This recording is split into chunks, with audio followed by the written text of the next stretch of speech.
Bills, Broncos, playoffs. There is no tomorrow. We're going to get you ready for it today on the Locked On Podcast Network.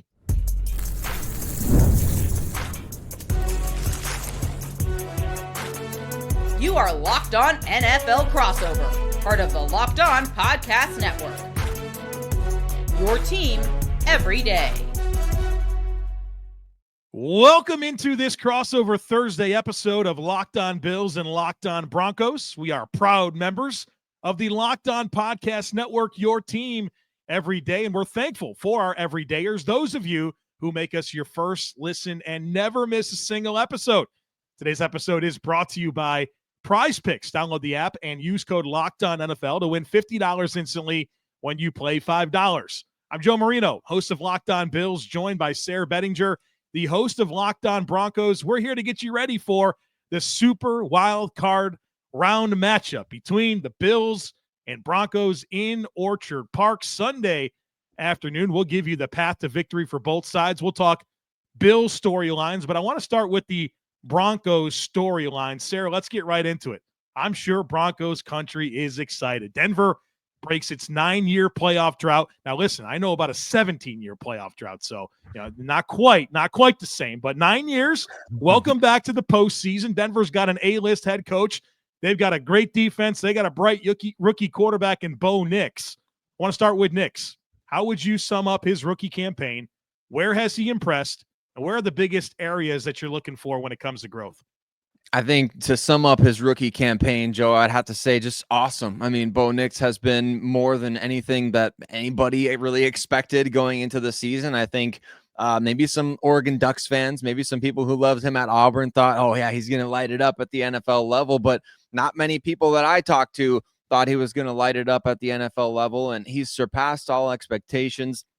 The most impressive aspect of it has just been poise. I mean, you see the growth from those first two games where, man, it was so easy for people to kind of start making jokes about, man, Sean Payton got this one wrong with Bo Nix. Obviously, he can't hang at the NFL level. 0 touchdowns, 4 interceptions in the first two games. The offense, obviously struggling a lot, but the poise and the growth that he showed in terms of his ability to operate the offense, to spread the ball around to different receivers, to hit throws at every level, using his legs to make plays on the ground. I think there's no question that he's been in that offensive rookie of the year conversation all year long after those first two games, right? I mean, he turned it on week 3 in Tampa Bay, maybe the most unlikely of places to do it based on that time of year. That's one of the last places you really want to be playing and have to come out of an 0-2 hole against a good offense. But Bo Nix led this team all year long, and this entire Broncos roster has really responded well to him.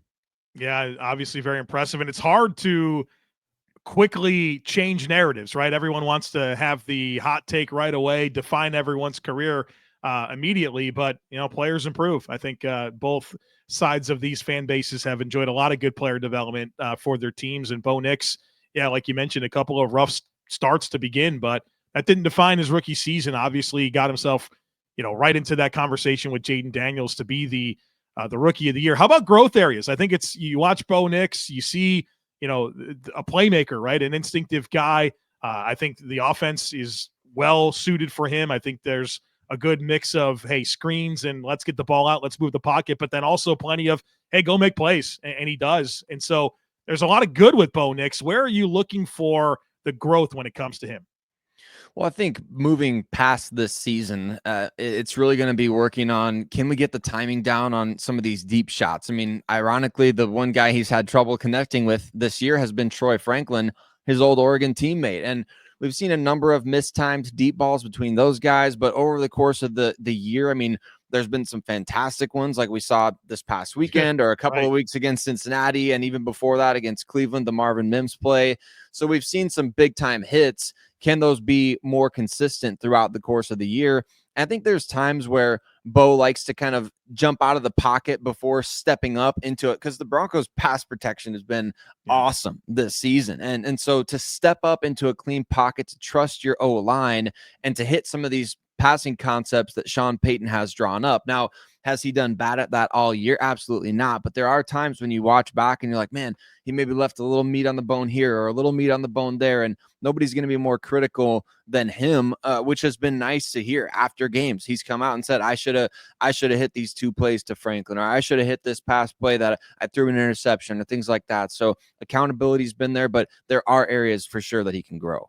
Yeah, sounds like just reps, right? And obviously a great opportunity to finish his rookie season and be in the playoffs. I mean, no better way to get game experience than games like this. So it'd be a great opportunity for him. How about this Denver offense? It's gotten better. First 10 games of the season, they averaged 19.7 points per game.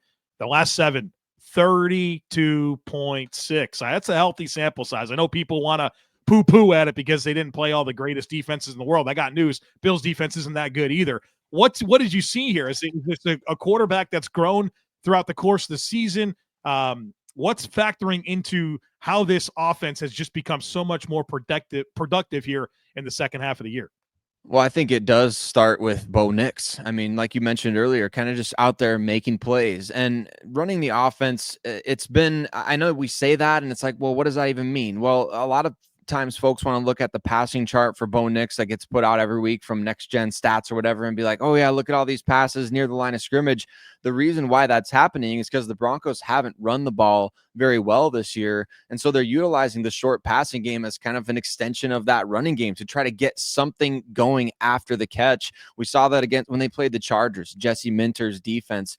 They got an 11-point lead early in that game, largely because they had their best game of the year in terms of gaining yards after the catch. Not Jesse Minter's like, hey, you're not going to throw the ball deep on us. We've seen you do that a handful of times this season. So you're going to have to get everything in front. And that's exactly what they did. So the adjustments there throughout the course of the season, whatever teams have been throwing at this offense, they seem to have been able to counter, which is something that you kind of would expect with Sean Payton. But the consistency of the scoring, I mean, I didn't know the stat that you just brought up until you sent it to me. But when we were talking about this show beforehand, that's pretty amazing. I mean, considering where they were the first 2 games and then that Jets game where I think the 10-9 final score, that was week 4, week 5, something like that. So to go from where they were at the beginning of the year to finishing with a top 10 overall scoring offense, it's pretty crazy.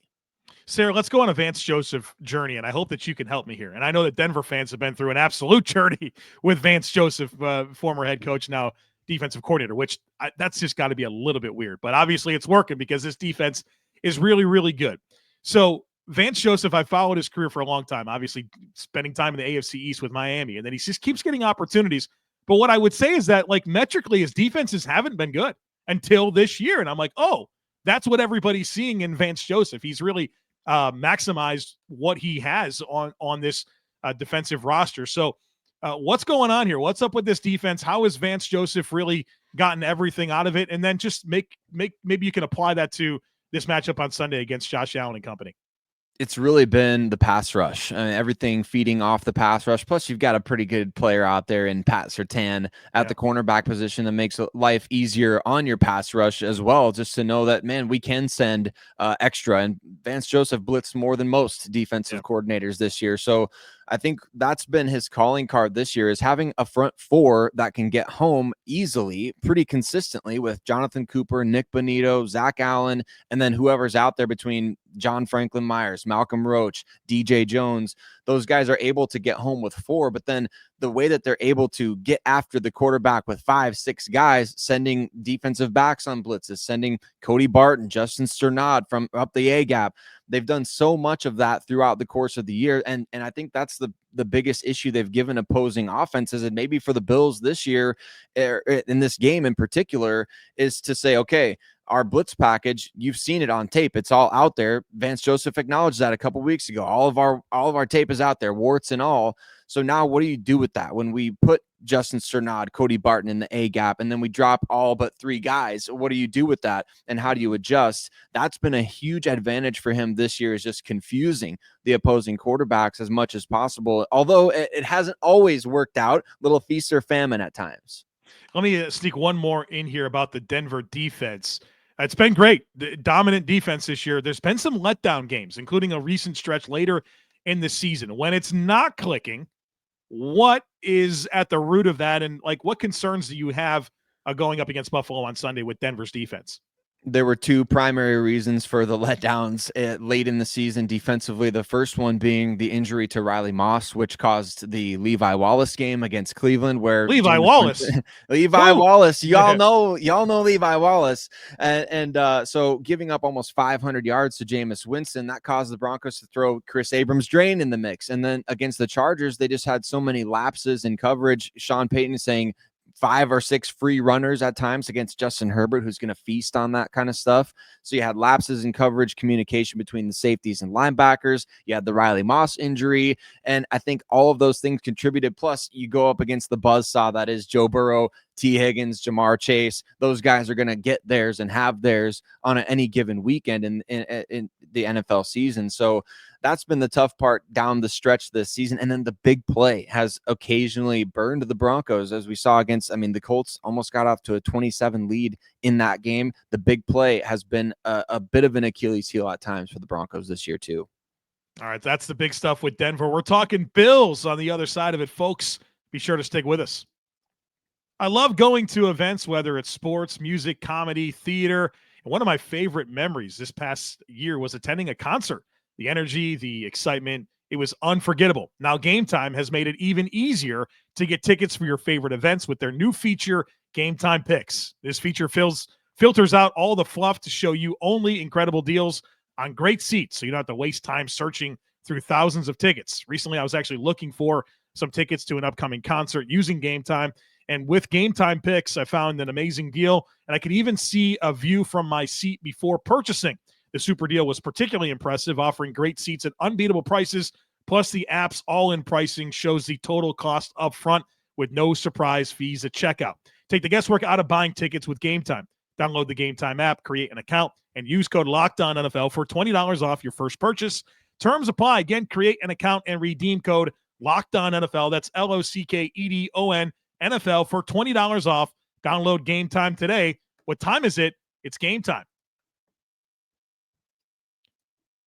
Joe Marino, Locked On Bills, Sayre, Bedinger, Locked On Broncos. We talked Broncos in the first segment. It's time to talk Bills. Sayre, what do you want to get into? Joe, I've been watching a lot of this Bills team this year, of course, selfishly, a bit of a fantasy interest with James Cook leading me to the championship. Shout out to him. Big time stuff. Love to see it. But the biggest difference, I think, from the last time that you and I chatted about Bills Broncos last year, the Bills are one of those teams in that they're the fewest giveaways in the entire NFL this year, which is a bit abnormal, I think, for Josh Allen and what he's, obviously the guy makes plays, the guy's put up numbers, plenty of numbers, but I think just along with that come the interceptions and the fumbles, things like that. And we saw that in abundance the last time these two teams played. So to me, my biggest question for you is what's been the biggest difference this year as opposed to years past, where Josh has taken so much better care of the football and the offense in general has really limited turnovers better than anybody else in the league? Yeah, I think Joe Brady deserves a lot of credit for this, taking over after that Denver game last year that featured quite a few blunders. James Cook fumbled on the first snap of the game. Gabe Davis with a drop pass that went right into Justin Simmons' hands. Deontay Hardy runs a bad route, and Josh throws a pick. That was a game that was emblematic of a lot of the issues that plagued the Bills offensively for a while, and Joe Brady's infusion on this scheme has really helped. But I'll really get specific here. And Stefon Diggs gave the Buffalo Bills the greatest 4-year stretch of receiver production the organization's ever seen. The Bills are a better team and they're a better offense because they don't have them.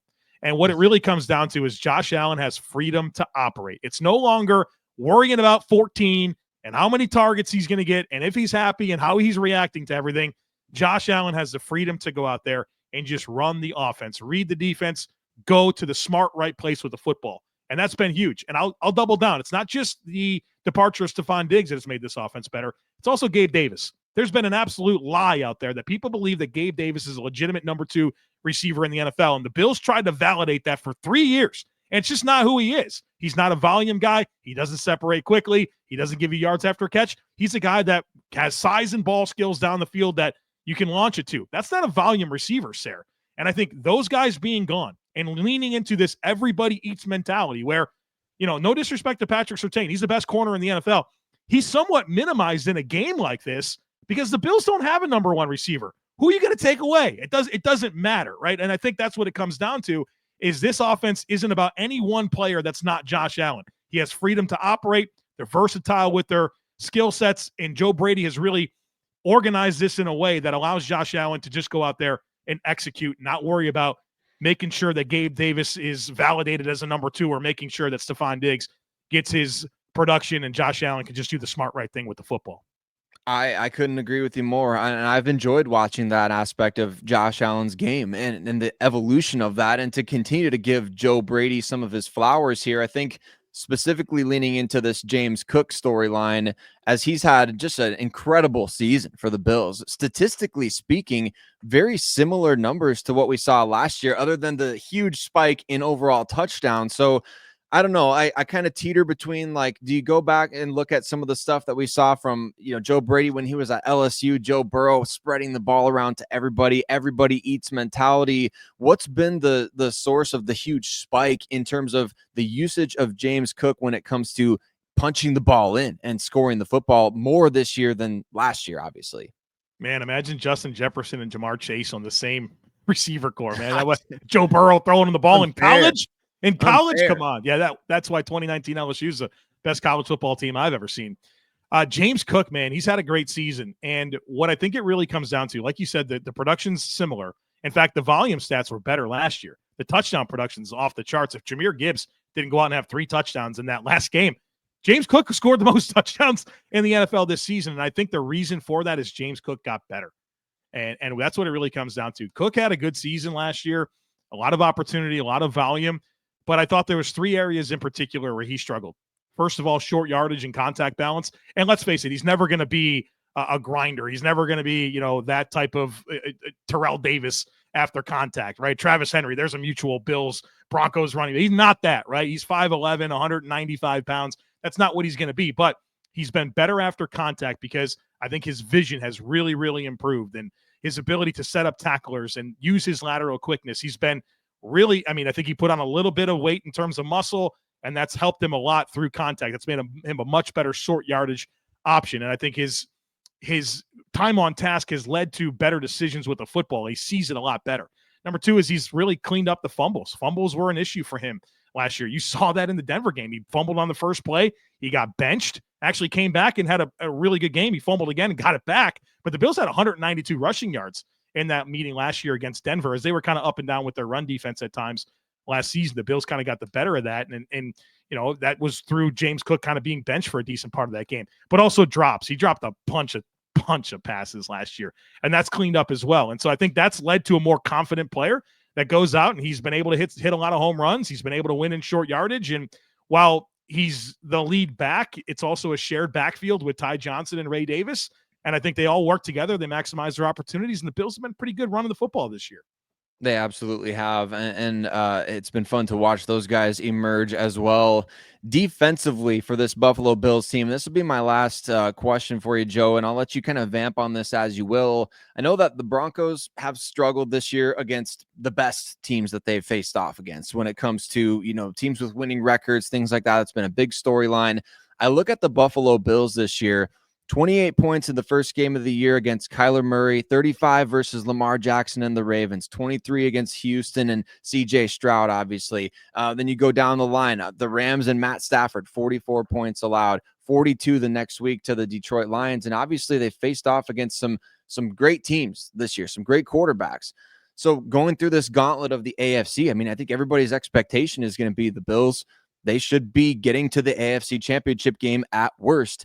Defensively, are you confident in that? What is this team's week-to-week calling card, and how does that, again, like you said earlier, how does that apply, do you think, to this game against Denver? Very, very, very concerned about the defense, Sayre. And you pointed out a lot of the games this year that, they gave up a high amount of points. They've been terrible on third downs this season. Situationally, they've not played well. I think their pass rush has been very, very disappointing. So yeah, that's all a major concern, and it's been the concern. The Bills have been a great football team for a number of years. They're the only team that's not named the Chiefs that have won at least one playoff game each of the last 4 seasons. Their win percentage really since 2020 has been, like, when you talk about sports in general, like, I think they're number 2 in terms of win percentage. It's been a very, very good football team. But the reason that they haven't gotten over the hump when it comes to going to the Super Bowl, or, they went to the AFC Championship game once and lost to the Chiefs, has been defense. It just has not been good enough, even when they've been metrically great in the regular season. That playoff elimination game, like 3 times against Mahomes, once against Joe Burrow, the defense has been terrible. And this year, their regular season defense is probably worse than it's ever been. And so, yeah, am I concerned about it in the playoffs? Absolutely. This defensive line is average at best. They got a couple of good players. Greg Rousseau's a stud. Ed Oliver can be a stud. He's kind of very inconsistent.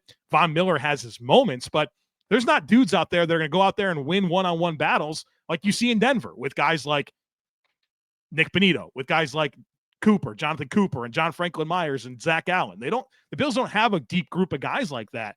And they like to win with organic rush. They don't blitz very often. They don't stunt. They rely on this organic rush, and it just has not been good enough. And yeah, I'm concerned that it won't be good enough in the postseason. Their third down defense has fallen apart lately, and partly because they just don't have a very effective pass rush, and sometimes they can be a little loose in coverage and give up conversions. So this story of the Buffalo Bills defense team this year, how far they go, is relying on this defense. Josh Allen's going to be great. Josh Allen's been great in the postseason every year. I mean, he's arguably been the best postseason quarterback in NFL history. Most yards, most touchdowns per game amongst quarterbacks that have had 10 starts or more in the postseason. This isn't a Josh Allen thing. He's been unbelievable. His defense has let him down. And the concern is, well, when's that going to be this year? Is it Denver? Are they going to play Baltimore next week? Is it the AFC Championship game? Like, what point is the defense going to, not be able to pull its weight? And I'm concerned about that in a big way. Is it this week against Denver? That's been the good thing, is they've kind of had a good wild card game. Then when they get up against, Mahomes or Burrow, it falls apart. So that's going to be the story of this Bills run. How good can this defense can be? And quite frankly, it's been the worst it's been during the regular season. And that doesn't give me a lot of confidence that it's not going to get in the way of another postseason run. All right, folks, we're going to get into the path to victory for both sides of the equation here in just a moment. Be sure to stick with us. From big upsets to game-winning drives, the NFL playoffs are better with FanDuel, because right now new customers can bet $5 and get $200 in bonus bets guaranteed.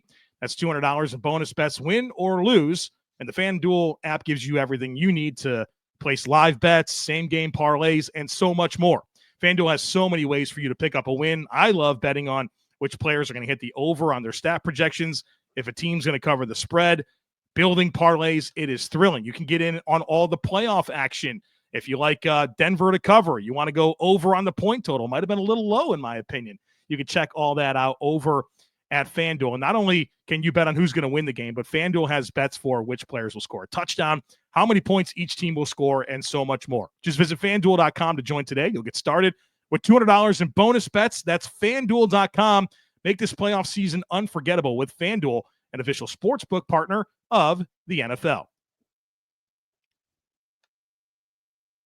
I'm Joe Marino from Locked On Bills, joined by Sayre Bedinger of Locked On Broncos, here to get you ready for Bills Broncos Super Wild Card Weekend. And of course, this episode is presented by Prize Picks. Download the app, use code Locked On NFL to win $50 instantly when you play $5. Sayre, it's time for path to victory here. And I just talked about a lot of concerns for the Bills on the defensive side of the football. All that being said, the Bills are favorites in this game. If you go to our friends over at FanDuel, they have the Bills as an 8.5-point favorite. For Denver to come into Buffalo and really ruin the season for the Buffalo Bills, and then you get a chance to go play the Chiefs if they win. That's the guaranteed thing. You get that date. We all remember that 14-16 blocked field goal situation. Now, if we don't really week 18, that didn't mean anything. What's it going to take to get that third matchup against Kansas City for Denver? Well, I always think it's so easy to say, well, you got to win the turnover battle. You got to convert on third downs. You got to do this, that, and the other. So let's get super specific here. All right. So number one key to victory for the Denver Broncos is let Marvin Mims stay hot. Let Marvin Mims cook out there, baby. He's been the key for this offense since the trade deadline. Have to keep him involved. Have to continue getting him opportunities to create big plays for your offense, because he's the one guy that's been creating those big plays over the last 2 months. Number 2 key, you have to manage the game well. If you're Sean Payton, it can't be any situations where everybody is wondering, why did he not call a timeout here? Why did he not do this? Why was he throwing in this situation and not running in this situation? Why did we abandon the run in this situation? I mean, X, Y, Z. You can go back over the course of the season. Sean Payton has done a tremendous job, but at times, the game management, the flow of the game, there's been some questionable decisions there. And then number 3, I think you're going to need 2 interceptions in this game in order to win. Now, again, we talked about it before. Josh Allen, fewest interceptions we've seen of his career, lowest interception percent, fewest giveaways of any team in the NFL. If you're the Denver Broncos, you want to go on the road and upset the Buffalo Bills in the postseason, I think you're going to need 2 picks in this game, at least, in order to give your offense those extra possessions and turn the tide momentum-wise to get this win. So keep Marvin Mims hot, manage the game well if you're Sean Payton, and then number 3, get at least 2 interceptions. And I think then the Broncos could book their trip to Kansas City for the second round of the playoffs. Man, I love Marvin Mims. It's been a journey. I loved him coming out of Oklahoma. I had a high grade on him, and then it's just felt like he's such an afterthought. And anytime he touched the ball, it's like, my goodness, this guy looks like he's an absolute monster. And we've seen that really kind of crank up. A good return guy, too, over 16 yards per punt return, over 27 yards per kick return for his career. He hasn't taken one to the house yet. I think there's only a matter of time there on the return stuff. Good player. I think he's the explosive guy. When I start thinking about Denver, Sutton's obviously the dude, right? They throw the ball to him a ton. But the one that I get nervous about is Mims. He's a playmaker. All-pro. Back-to-back all-pro. Crazy enough. He's right. And just imagine if they get some more. He's a good route runner. He's got good hands. Yeah, it's only a matter of time before that guy becomes really, a household name on the receiving side of things.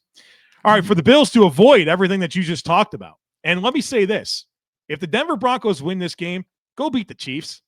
I mean, come on now. Go beat the Chiefs. We know Denver would want to do that. But the Bills, we're clinging to all we can here. The Bills have been to the Super Bowl 4 years in a row. The only team that's ever done that. Well, this would be 3 for the Chiefs. We need that to restart. So go Broncos if the Bills don't get that opportunity.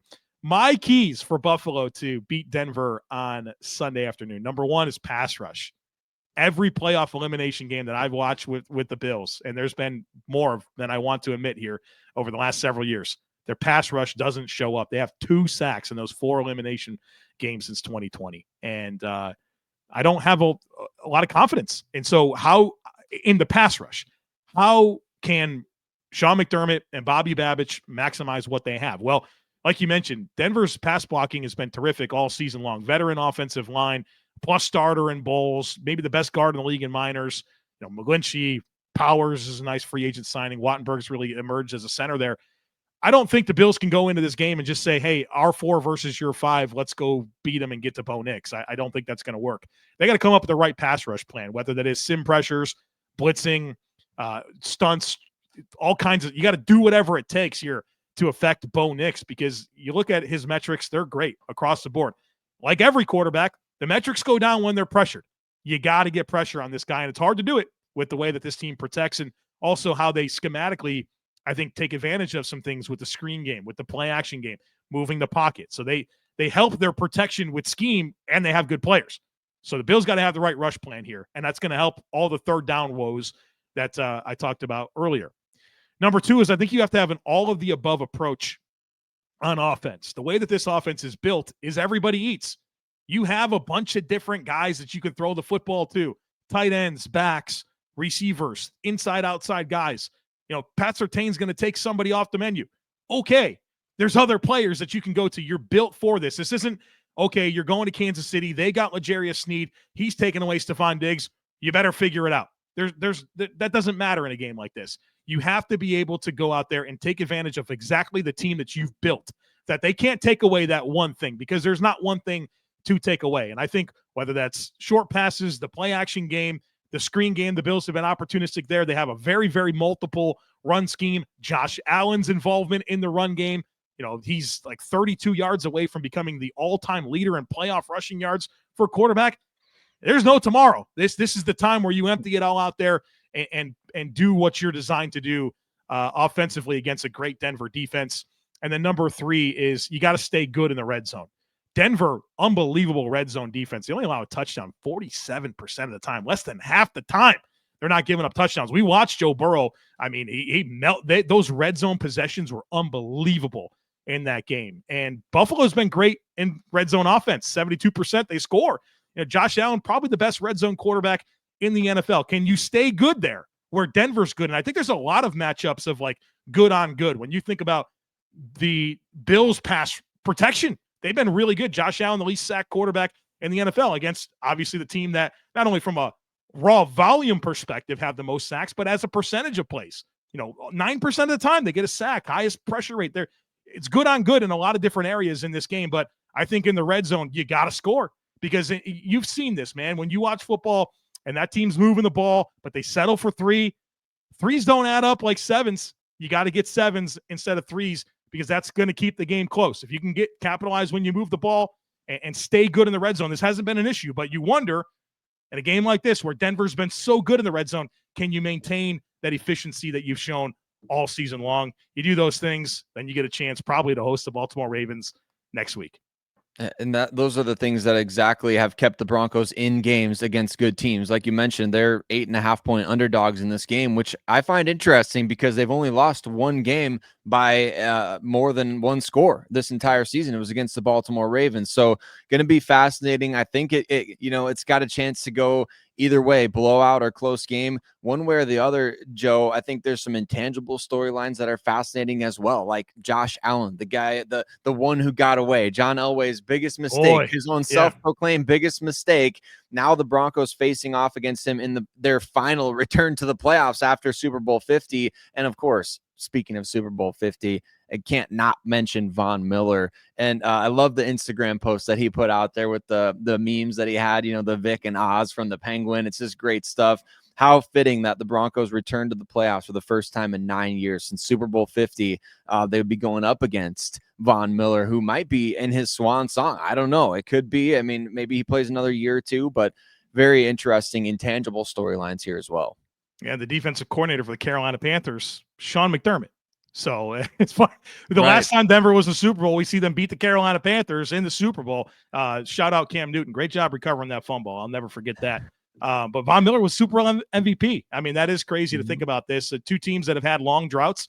Again, we'll win the Suck Olympics here. The Bills with 17 years without the playoffs there. But Denver, like a team that, I mean, I'm almost 40 years old. Denver's for like the first 30 years of my life, always good. Always good. Even like different iterations of the team, always good. So it's been really strange. I think you look at some of that ownership transition and you wonder how much that plays into it. But feels like they're on a great path, a great ownership, young quarterback, defense looks good. Sean Payton's obviously on a Hall of Fame path, Super Bowl winning coach. And so one thing we can agree on, no Chiefs. No more Chiefs. Get them out. Get them out of here. Get him out of there.